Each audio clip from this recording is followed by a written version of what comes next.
اندھیری رات تھی۔ سمندر کی لہریں شور مچا رہی تھیں۔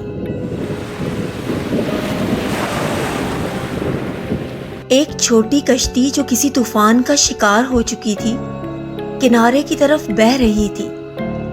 اس کشتی کا صرف ایک مسافر زندہ بچا تھا، علی کا بدن بھیگ چکا تھا، ہاتھ پاؤں کانپ رہے تھے، مگر سب سے زیادہ اسے سامنے نظر آنے والے لائٹ ہاؤس کا ڈر تھا۔ یہ لائٹ ہاؤس سمندر میں بہت پرانا تھا، صدیوں سے بند پڑا تھا۔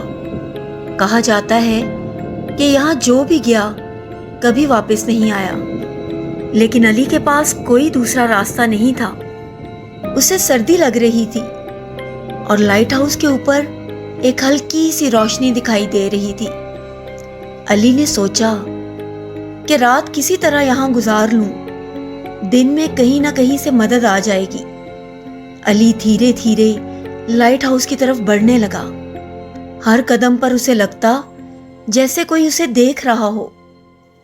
دروازہ پرانا تھا۔ اس نے زور لگایا اور دروازہ خود بخود کھل گیا۔ اندر قدم رکھتے ہی ایک ٹھنڈی ہوا کا جھونکا آیا اور لائٹ ہاؤس کی روشنی ہلنے لگی۔ ابھی اس نے ہلکا سا قدم اٹھایا ہی تھا کہ اسے ایک آواز سنائی دی، تم یہاں کیوں آئے ہو؟ علی کا سانس رک گیا۔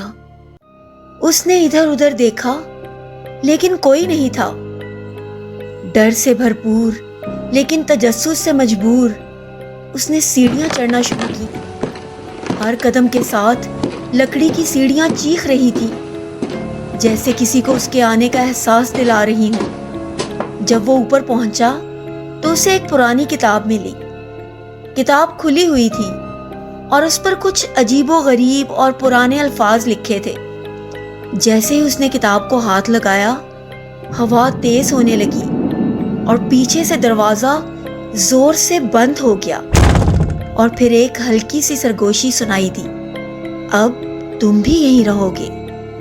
اور اس رات سمندر کی لہروں نے ایک اور چیخ سنی جو صرف ہواؤں میں کھو گئی۔ لائٹ ہاؤس کا راز اب صرف علی کے ساتھ تھا۔ علی کا دل زور زور سے دھڑک رہا تھا۔ ہوا اور تیز ہوتی جا رہی تھی اور ایسا لگ رہا تھا کہ پورا لائٹ ہاؤس ہل رہا ہو۔ اس نے جلدی سے کتاب بند کی، مگر جیسے ہی اس نے ایسا کیا، ایک پرانی تصویر اس کی کتاب سے گر گئی۔ تصویر پر ایک بزرگ آدمی کا چہرہ تھا جس کا نام نیچے لکھا تھا، کیپٹن سلیمان۔ علی نے سوچا، کیا یہ لائٹ ہاؤس کا مالک تھا؟ اچانک اسے محسوس ہوا کہ کوئی اس کے قریب کھڑا ہے۔ جب اس نے پیچھے دیکھا تو اسے ایک دھوئیں سے بنی شکل دکھائی دی، ایک پرچھائی جو دھیرے دھیرے صاف ہوتی گئی۔ یہ ایک بوڑھا آدمی تھا لیکن اس کا چہرہ اداس تھا۔ اس نے علی کی طرف دیکھا اور کہا، تم یہاں نہیں آ سکتے ہو، صرف ایک راستہ ہے بچنے کا۔ علی بہت گھبرا گیا۔ اس نے جلدی سے پوچھا، کون سا راستہ؟ مجھے یہاں سے نکلنا ہے۔ بزرگ آدمی نے ہوا میں اپنا ہاتھ گھمایا اور اچانک لائٹ ہاؤس کے فرش پہ ایک نقشہ دکھائی دیا۔ یہ لائٹ ہاؤس ایک پرانی قبر پر بنا ہے۔ جب تک تم اس جگہ کا اصل راز نہیں سمجھو گے، یہاں سے نکل نہیں سکتے۔ علی نے بنا وقت ضائع کیے نقشے کو دیکھا۔ اس میں لکھا تھا کہ لائٹ ہاؤس کے نیچے ایک پرانا سیڑھی دروازہ ہے جو صرف تب کھلتا ہے جب لائٹ ہاؤس کی سب سے اوپر والی شمع بجھا دی جائے۔ علی نے جلدی سے سیڑھیاں چڑھنی شروع کی۔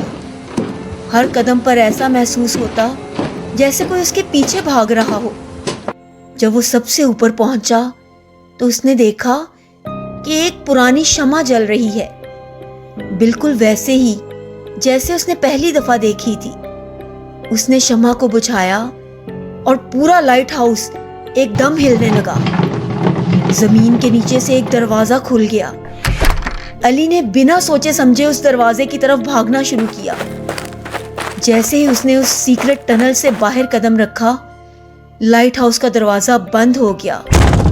جب اس نے پیچھے دیکھا تو لائٹ ہاؤس ویسے ہی تھا جیسا پہلے، لیکن اب وہاں کوئی روشنی نہیں تھی۔